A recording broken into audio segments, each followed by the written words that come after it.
안녕하세요, 머니아입니다. 오늘은 포트폴리오 얘기를 하나 하려고 해요. 여러 가지 포트폴리오를 좀 주기적으로 설명을 드려볼게요. 국민연금에서 3분기 수익률을 발표를 했어요. 3분기 수익률 보니까 9.18%를 냈어요. 국민연금 포트폴리오는 매년 설명드리는 포트폴리오 중에 하나예요. 사실 또 작년에도 설명드렸고 재작년에도 유튜브 찍은 적이 있어요. 국민연금 주냐 마냐 받냐 마냐 이거 댓글 많이 달리는데 그거랑 상관없이 내가 자산을 굴릴 때 이런 국민연금 같은 거대 기관 투자자들이 투자를 잘하는 걸 베껴가지고 나한테 적용을 해서 투자를 해보면 연금 준비하거나 할 때 아주 큰 도움이 될 것 같아요.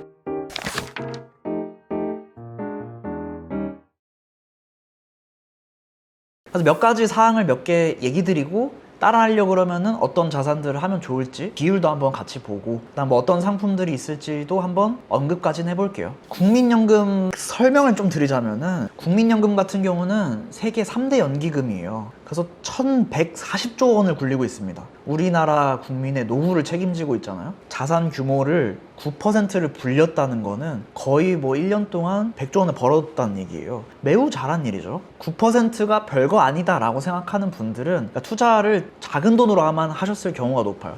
큰 돈을 굴리다 보면은 종합과세나 이런 세금 문제도 있고 비용 문제도 발생을 할 거고 여러 가지 문제들이 좀 생겨요. 규모에 따라서. 그러다 보니까 이렇게 큰 돈을 잘 굴렸다는 건 매우 잘한 겁니다. 이 얘기를 드리고 싶었어요. 9%라고 하니까 그냥 되게 과소평가하실 것 같아가지고 말씀드렸던 거예요. 그 다음에 이제 두 번째로 그럼 국민연금이 어떻게 포트폴리오를 구성하고 투자를 했냐 이것도 이제 참고를 할 수 있어요. 국민연금은 어쨌든 뭐 공기관이다 보니까 이런 것들을 발표를 해야 되거든요. 어떻게 우린 하고 있습니다 이렇게요. 어떤 주식들을 어떻게 투자했는지 정확하게는 알 수는 없지만 그래도 대략적으로는 알 수 있어요. 봤을 때 국내 주식 같은 경우는 3분기 시점으로 한 13% 정도 투자를 하고 있고 해외 주식은 한 35%, 국내 채권을 한 29% 가지고 있어요. 해외 채권도 한 7%, 대체 투자도 한 16% 정도 하고 있고 단기 자금으로 약간 1%도 안 되게 가지고 있어요. 그래서 전체 자산이 이제 1143조 원이 되는 거죠. 이 비중을 참고해 볼 수 있어요. 국내 주식 같은 경우는 우리나라 뭐 코스피 200 ETF 같은 상품이 있어요.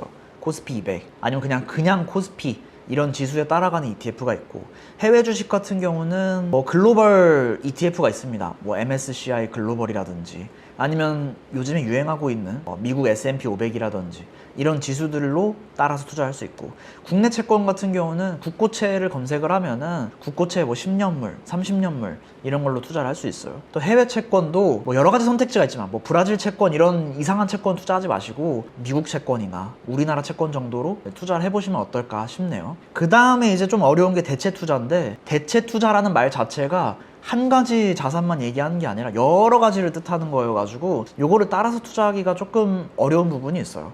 근데 여러 가지 언급을 해보자면 달러가 있을 거고 또 이제 부동산에 투자하는 것도 있을 거예요. 부동산 같은 경우는 이제 리츠 같은 상품들이 있겠죠. 이 외에도 여러 가지 방식으로 투자를 하는 게 있을 거예요. 요거는 정확하게는 알 수는 없어요. 국민연금 이거 자산 운용하시는 분은 전화를 해도 아마 이거 본인 담당 아니시면 세부 내역까지는 알기 어려울 거예요. 그래서 우리는 이걸 참고를 해가지고 연금을 굴리실 때 포트폴리오를 대략 비슷하게 짜볼 수 있겠다. 이렇게 이제 포트폴리오 구성을 하면은 주식이 떨어질 때 나머지 자산들이 좀 방어를 해줄 거고 나머지 자산들이 좀 이제 수익률이 안 좋을 때 주식이 수익률을 좀 내줄 거고 이런 식으로 하면서 안정적으로 수익률을 낼 수 있지 않을까 라고 포트폴리오 구성을 해볼 수 있을 것 같습니다. 여기서 이제 좀 참고할 만한 교훈을 세 가지 하자면 첫 번째는 해외 자산만큼 우리나라 국내 채권도 높아요. 우리나라 국내 채권도 지금 호재가 좀 있죠. 우리나라 경기가 안 좋으면 금리를 낮춰줘야 되니까 금리가 낮아진다는 것도 있고 또 이제 이거는 조금 어려운 얘기인데 세계 국채 지수에 지금 우리나라가 편입이 돼서 1월 달부터는 이 글로벌 자금이 우리나라 채권으로 들어올 것 같아요. 그 실제로 우리나라 국내 채권도 수익률이 지금 나쁘지 않아요. 그래서 우리나라 망할 것 같다, 막 안 좋다, 지금 막 난리다 그럴수록 국내 채권에 투자를 해야 돼요. 두 번째, 한 가지 자산을 전부 넣지 않아요. 꾸준히 수익률을 내려고 하면은 6가지나 됐잖아요 지금. 국내 채권, 뭐 해외 채권, 국내 주식, 해외 주식, 뭐 대체 투자, 단기 자금 이런 식으로.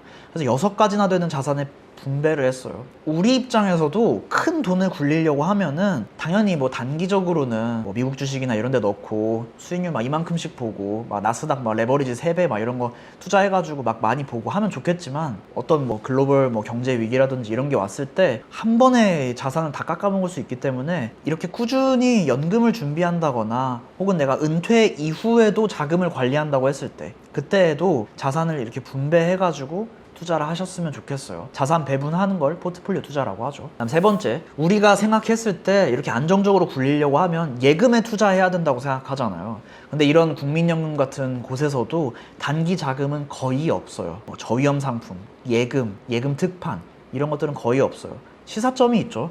우리가 연금 준비를 할 때도 단기 자금에, 그러니까 예금이나 저위험 상품에 내 모든 연금 노후를 맡기겠다 그러지 않는다는 뜻이에요. 이런 1100조 원씩 굴리는 세계 3대 연기금 같은 경우는 이런 시사점들도 있으니까 여러분들이 이 영상 보시고 포트폴리오도 이렇게 볼 수 있겠구나, 내 연금은 이런 식으로 굴려봐야겠구나, 또 이제 이런 시사점도 있구나 생각도 한번 해보시고 하셨으면 좋겠어서 이 영상을 찍어봤어요. 물론 이제 영상 안에서 얘기 못한 약간 디테일한 포인트들도 있는데 그런 건 또 다음 영상에서 설명드리고 또 이제 VOD도 만들어 놨으니까 그것도 한번 참고해보세요. 그럼 오늘 영상 여기까지 하겠습니다. 행복한 하루 되세요.